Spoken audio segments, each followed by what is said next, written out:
जनता दुनिया के दिल्ली आके देख रहे हैं, दुनिया भर के अखबारों में उसकी चर्चा हो रही है।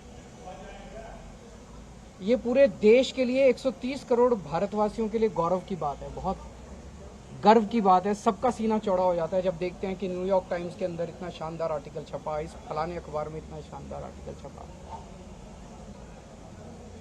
जितनी राष्ट्र विरोधी ताकतें हैं जो नहीं चाहती कि भारत का विकास हो, जो नहीं चाहती कि भारत की तरक्की हो, वो सारी ताकतें अब इसे रोकना चाहती हैं। अभी तक छोटे मोटे तरीके से, जैसे मुझे सिंगापुर बुलाया, इन्होंने जाने नहीं दिया, लेकिन अब ये कह रहे हैं यार दिल्ली सरकार खत्म करो।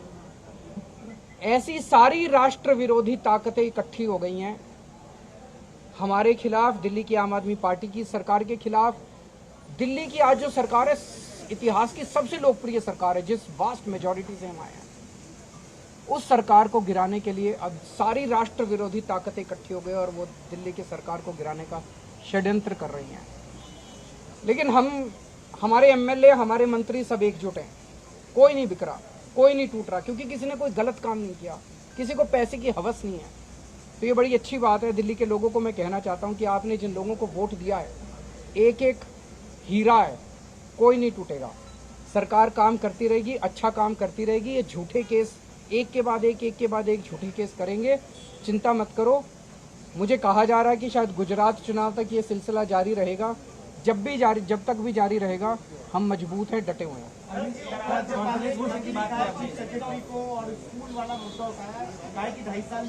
सारी जांच करवाएं, सब जांच करवाएं। मेरे ख्याल से पहले जांच तो करवा रखी है, इसमें दोबारा जांच करा लें। एक जांच इन्होंने, आपको याद है जब हमारी पार्टी नई नई बनी थी, वो आए थे दिल्ली, उन्होंने कहा था रात के अंधेरे में, चांदनी रात में, कुछ काली रात में, कह रहे थे कोई हमने पैसे चोरी कर लिए थे, हम आम आदमी पार्टी को डोनेशन आया था। तो यार 2013 की बात है, वो 2013, आज 9 साल हो गए। क्या हुआ उसका? अभी तक जेल नहीं भेजा मेरे को। क्या हुआ उस जांच का? कह रहे थे रात के अंधेरे में केजरीवाल ने पता नहीं किससे पैसे ले लिए। उस जांच का क्या हुआ? 2016 में मनीष सिसोदिया के खिलाफ इन्होंने आरोप लगाया कि इन्होंने एडवर्टाइजमेंट देने में पैसे खाए। इनके घर सीबीआई की रेड पड़ी उस मामले में, 7 घंटे सीबीआई ने उनसे जांच क्वेश्चनिंग करी। उस मामले का क्या हुआ?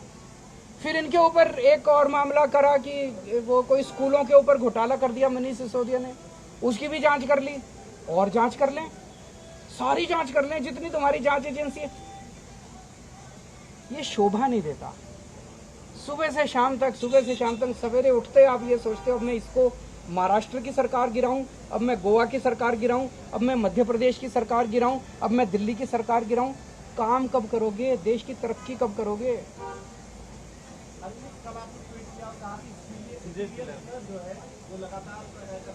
मतलब जिस तरह से ये एक के बाद एक सरकारों को गिराया जा रहा है, वो एक तरह से कहने का तरीका था।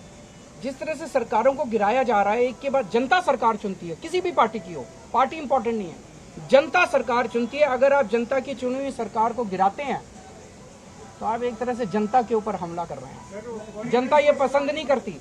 और दूसरी चीज, ये पैसा कहां से? अभी तक हमने कैलकुलेट किया, इन लोगों ने शायद 277 एमएलए अभी तक छोड़ के इनकी पार्टी में गए हैं। 277 एमएलए। अब अगर 20-20 करोड़ रुपए भी लगाओ, वैसे तो हमें पता सुना था कि वहां 50 करोड़ दिए, वहां मान लो 20 भी लगाओ, तो 5,500 करोड़ रुपए से एमएलए खरीदे इन लोगों ने। 5,500 करोड़ रुपए कहां से आई ये पैसा? ये आपकी जेब से गया है, ये आपकी जेब से गया है। ये जो पेट्रोल महंगा हो रहा है ना, ये क्यों हो रहा है? ये सारा इधर ही जा रहा है। ये डीजल महंगा हो रहा है, ये क्यों हो रहा है? ये इनके दोस्तों के कर्जे माफ करने में जा रहा है। ये जो अभी जब महाराष्ट्र की सरकार गिरानी थी तो इन्होंने जीएसटी, छाछ पे, दही पे, दूध पे, गेहूं पे, चावल पे जीएसटी लगा दी। महाराष्ट्र की सरकार गिराने को पैसा चाहिए था। जनता को पीस के, जनता का खून चूस के अरबपति दोस्तों के कर्जे माफ किए जा रहे हैं और उनका एमएलए खरीदे जा रहे हैं। बहुत बहुत